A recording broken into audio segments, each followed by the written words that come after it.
Rose est allée travailler dans un restaurant après l'école. C'était l'un des restaurants les plus prestigieux et les plus fréquentés de la ville. Lyndon le savait et était prêt à l'idée qu'elle ne serait pas embauchée comme serveuse tout de suite. Elle a donc travaillé pendant près d'1 an comme plongeuse, et a observé à chaque minute libre comment les serveurs se déplacent et comment ils servent les clients. Elle a mémorisé le service correct, et une fois elle a dû remplacer une serveuse expérimentée qui a eu une crise d'appendicite juste au travail. Les invités les plus respectés et les personnes influentes de la ville se réunissaient dans les restaurants.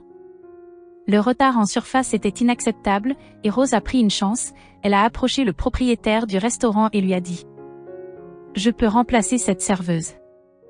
Il l'a regardé d'un air surpris, lui a fait signe de la main et lui a dit « Venez, je vais vous aider, tentons notre chance ». Le matin, il a félicité Rose devant toute l'équipe, parce qu'elle avait fait face au travail de serveuse, et il a dit que maintenant elle pouvait remplacer d'autres serveuses. Et quand ils auront un poste de serveuse, Rose le deviendra, et ce poste s'est libéré. Cette serveuse qui a fini à l'hôpital, avec une appendicite, a démissionné peu après, et Rose est devenue une serveuse parfaitement légitime. Rose était appréciée et respectée au travail, y compris par les clients. Elle s'est acquittée de ses nouvelles tâches avec diligence et a traité tous les clients avec respect. Par conséquent, Rose a toujours eu un pourboire assez décent et a honnêtement dit à ses quelques amis qu'elle aimait son travail. Elle ne les a pas écoutés, quand ils l'ont traitée de servante, et elle a ajouté que ce travail permet de vivre une vie normale. Vivre une vie normale était important pour Rose parce que, elle n'avait pas vraiment de maison. Après le divorce de ses parents, Rose a vécu soit, avec sa mère ou avec son père. Elle a changé d'école jusqu'à la 9e année. Elle n'était pas maltraitée dans les nouvelles familles de sa mère et de son père, mais dans les deux maisons, Rose était une résidence temporaire et se sentait comme une invitée. Ses proches ne doutaient pas qu'après l'école, Rose serait indépendante et vivrait séparément. Par conséquent, son premier emploi était celui de laveuse de vaisselle. Il semblerait que sa mère et son père étaient censés aider Rose à obtenir une éducation supérieure. Mais cela ne s'est pas produit, probablement tous les deux. Probablement que tous les deux pensaient que l'autre parent le ferait et par conséquent Rose, elle-même, a choisi sa propre voie. Elle a obtenu son premier emploi toute seule, elle a trouvé un appartement elle-même. Et depuis lors, elle n'a jamais demandé, même pour une aide insignifiante, à sa mère ou à son père. Il est vrai qu'ils ont offert à leur fille de l'argent 1 ou 2 fois, mais Rose a toujours refusé. Rose voulait être la gérante de ce restaurant ou d'un autre, mais elle savait qu'elle avait besoin d'une formation. Elle a donc commencé à choisir un établissement d'enseignement supérieur approprié et a fermement décidé d'obtenir le diplôme nécessaire, ce qui est devenu son objectif. Mais elle ne pensait pas au mariage. Bien que le temps soit déjà venu pour elle, elle n'a jamais rencontré celui avec qui elle voulait vivre toute sa vie. Un nouveau directeur adjoint est arrivé au travail, pour eux presque du même âge que Rose. Peut-être avait-il quelques années de plus qu'elle, et la serveuse célibataire était excitée, il était beau et instruit, il communique avec l'équipe. Et les visiteurs facilement et naturellement ils ont également appris, qu'il n'était pas marié. Ses collègues ont demandé à Rose. « Comment l'aimez-vous » Rose a répondu qu'il a l'air gentil et professionnel. Les collègues ont continué l'interrogatoire, « Avez-vous remarqué qu'il ne vous quitte pas des yeux ?» Et ce sont eux qui ont conseillé à Rose de regarder Marius de plus près. Et il a vraiment fait sortir Rose du lot, sinon il l'a traité différemment. Après un moment les collègues ont commencé à parler de Rose et Marius, qu'il était en couple. Marius raccompagnait Rose chez elle après le travail. Sa journée de travail se terminait plus tôt, mais il restait tard ou venait chercher Rose à la fin de son service.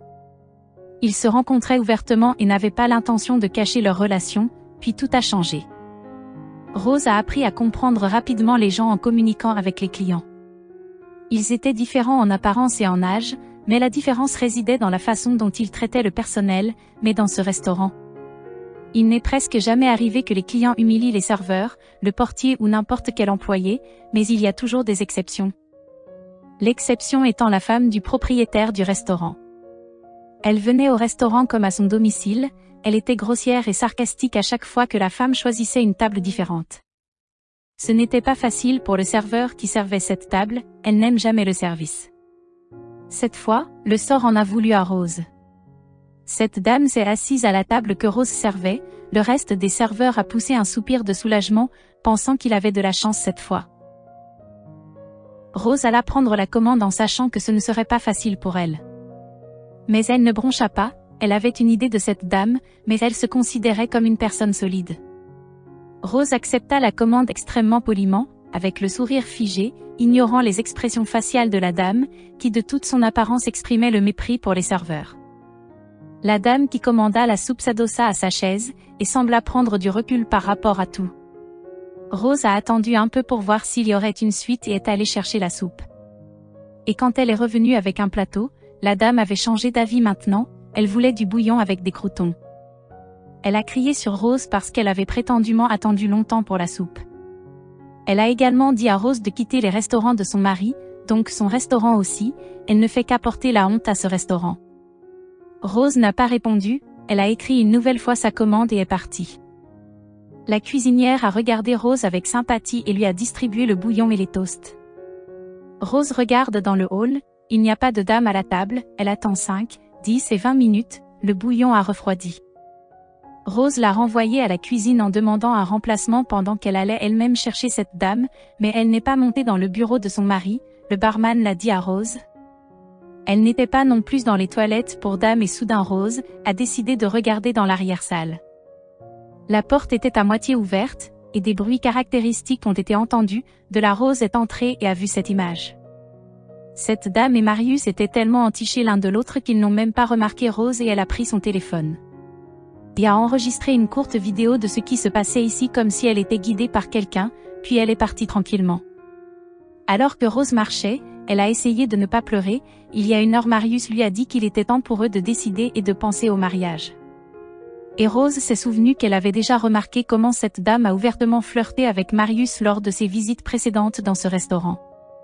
Et il n'a pas semblé résister, mais Rose n'a pas attaché d'importance à cela, elle a mis ça sur le compte du fait que le restaurant n'était pas un lieu de rencontre pour les femmes. La femme du propriétaire du restaurant lui a accordé une attention sans équivoque et il aurait été indécent pour Marius de l'ignorer, mais l'affaire s'avère différente. Mais ce qui attend Rose si elle devient sa femme. Mais elle ne sera pas sa femme aujourd'hui, elle lui dira au revoir s'il veut bien l'attendre, pour elle encore après le travail, quand Rose est allée dans la cuisine au cuisinier, elle a entendu.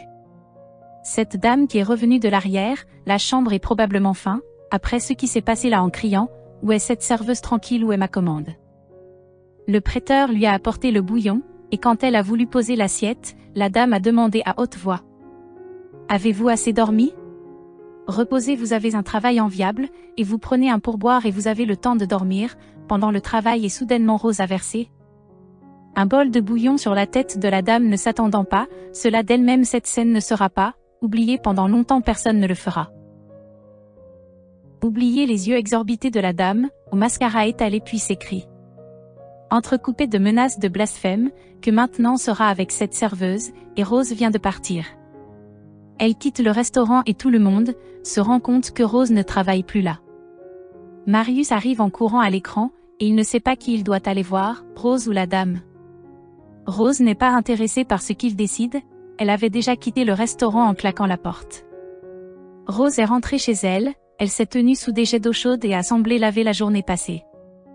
Rose s'est lavée de sa relation avec Marius et a commencé à penser à l'endroit où elle devrait chercher un emploi. Puis elle s'est allongée sur le canapé et a regardé la vidéo sur son téléphone. Tout est visible ici, mais pourquoi Rose devrait-elle regarder cela? Non, elle a besoin de le partager avec quelqu'un et Rose a partagé. Le matin, la jeune fille s'est réveillée et est allée au restaurant pour démissionner, elle a compris. Elle a compris qu'après la journée d'hier, elle ne travaillerait pas ici, mais elle dira à Marius, devant tout le monde, de ne pas s'approcher d'elle, et il doit comprendre pourquoi. Au restaurant, presque tous les employés l'ont rencontrée, et immédiatement le propriétaire du restaurant a quitté son bureau.